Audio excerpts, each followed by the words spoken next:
side are you on? This is the Daily Dozen, presented by Champions Round. Happy Friday, everyone. We're back for some more Daily Dozen. I am Steffi Smalls. I was going to say I am Eagle Dan FF. I am not Eagle Dan FF, but joined by me is Eagle Dan FF. How are you doing? How did last night go? Any thoughts, comments, concerns about the game? It was good.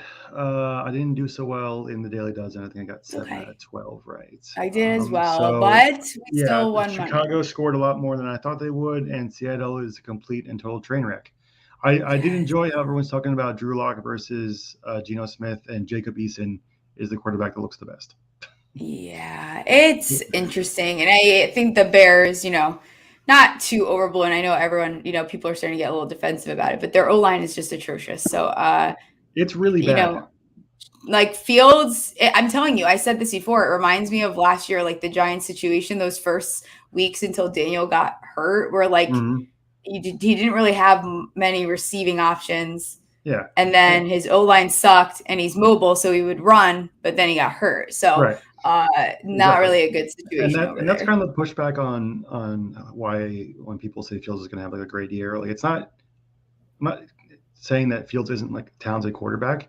It's just that the situation around him is not conducive to doing any good at all. The offensive line is going to give him no time to do anything. And he's going to run around, but when you run around, like you said, there's a more chance of him getting hurt. Not that I think he will, but the odds do increase. So I just think that, I just don't think it's going to be a good year for anyone in Chicago, except maybe Cole Kmet, who's going to get like 16,000 dump-offs. What do you think is more ass, the Bears O-line or Seattle in general? The Bears O-line. Okay, I think it might be Seattle for me. Like, I don't understand what's going on over there, and it's really concerning. But I'm not a Seattle fan, so I don't really give a shit. So that's fine. We will get into today's Daily Dozen. We have a little bit more exciting games than yesterday. Yes. And we'll start off with the Panthers versus Patriots. I was just saying to Dan behind stage, I am surprised that they let these team, I get the purpose now that you explained to me, but funny that they had to practice with each other before they're playing in a preseason game. We obviously know that didn't go well, ended in 17 brawls. But they put their total points at 40.5. Last night we saw both of those totals go under, and I don't think they were as high as this. What are you thinking here? I think I'm going to go on the over with this just because I think the teams hate each other enough now that they're just going to spite score at the end of the game. Yeah. They're just going to try to one-up each other and just try to dunk on each other's heads, starters through backups. So I'm going to go over on this one. Yes, I am with you on this for similar reasons. Also, obviously, we had unders last night. I think that the universe is going to give us an over. Why not? We'll roll with that explanation there. Zappy, total passing yards, 117.5. He was, I guess if you want to say electric, last game against the Giants. I'm going to take the over here. He had an absurd amount of yards last game that he played. And I think, ultimately we're going to see him on the field. And I think they're trying to figure out who the heck they're going to use as a receiver too. So that should help this to go over. I think it's over as well. I think, he's going to get a lot of work in this game. And like you said, he was good last week as well. So I just think he's going to, build upon that and have a good game this week. Yeah. All right. We need to get a little pep in our step. I feel like I'm very tired. It's Friday. Okay. Yes. Oh, too many. No. I got too excited. Too many peps in my, too many steps in my pep and my peps in my step. Okay. Matt Corral, passing yards, 92.5. Seems like he's been getting a little bit more buzz, but that's a lot. He had 11 last game. So I think he definitely gets a bump because we've been hearing a little bit more of him. So there's been rumbles. So I think they put him in for a little bit longer and give him more opportunity. I do not think he's getting to 92.5 though. I disagree. I think that I think they're going to put him in longer than we think.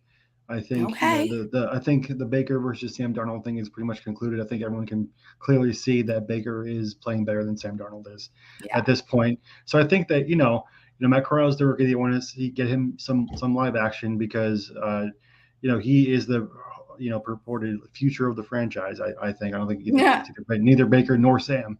So I think they get him a little more run than they did in the first game, and he beats this total. I like that. I might switch with you because I'm all for, like, I love the chaos of, the potential of Corral and Howell end up like being starting by the end of the season. I just think that's fun. I love that narrative. I love it that people are starting to get back in the Howell trade, and Carson Wentz is doing Carson Wentz thing. So I'm with you there. Let's go over to a name that has also been getting some buzz lately. Good reports out of camp. I'm a little torn on this one. We have Shea Smith, 24.5. He had 34 last game. I kind of see him going over this. It's pretty low, and I think they're going to continue to give him some work. Yeah, like going along with my Matt Corral thing, I expect Corral to target Shea Smith a bunch of times this game.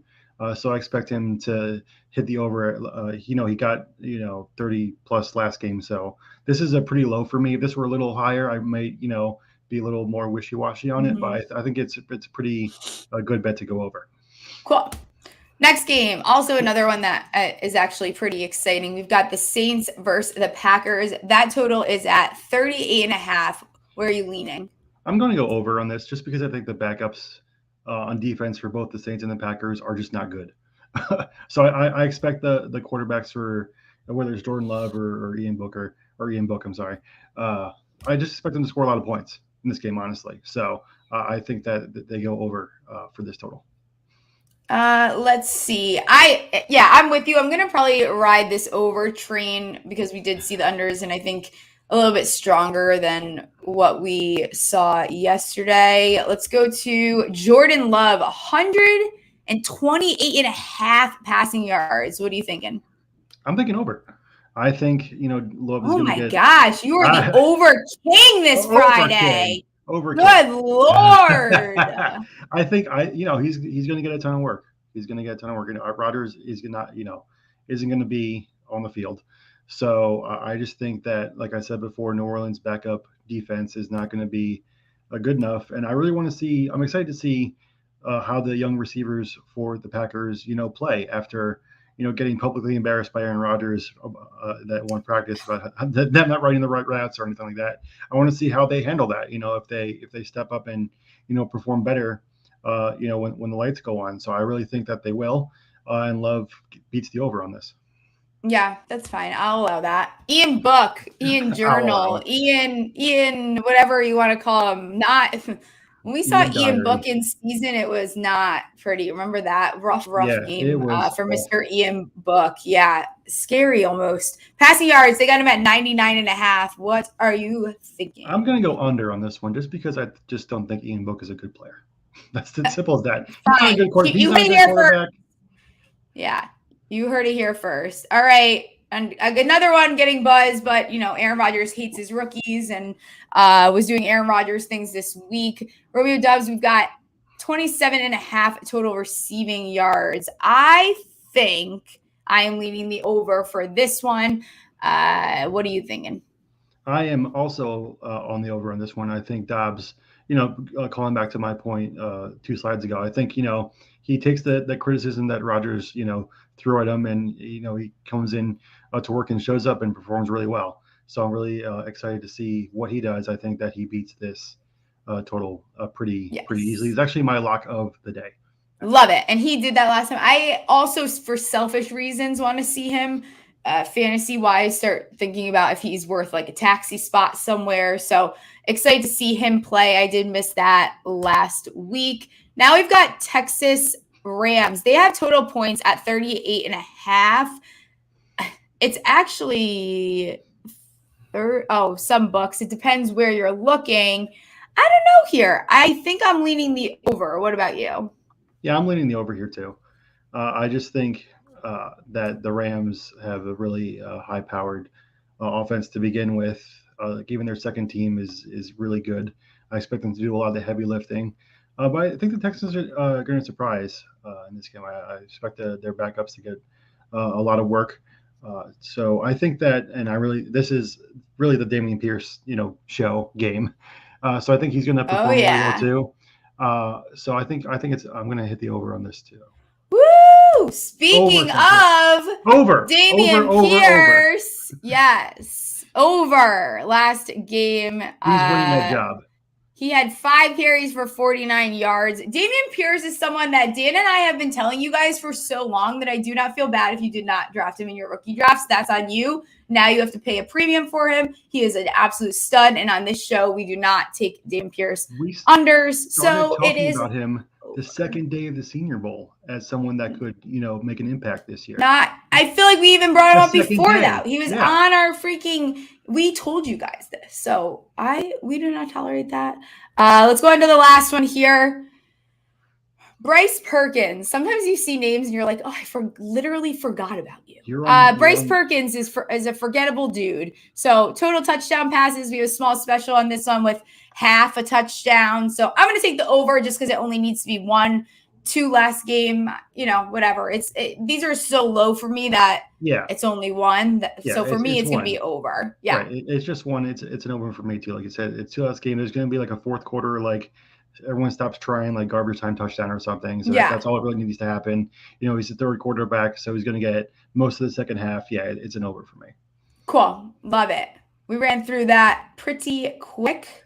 Nice. There we go. It's faded out of that. Well, all right. Happy Friday. We did that. Go download the Champions Round app. If you use the code DAILYDOZEN, that'll get you a free entry. You can turn that money into $1,200. We had a few 3 times their money and 2 times their money yesterday. No 11 or 10s or 12. We're literally giving you a chance at free $1,200. Yeah. You should probably so that you can pay your bar tab. So you should go download the app, play against us. It's really fun. You can see the whole leaderboard. But until next time, we will catch you guys. I am Steph. This is Eagle Dan FF. Catch ya.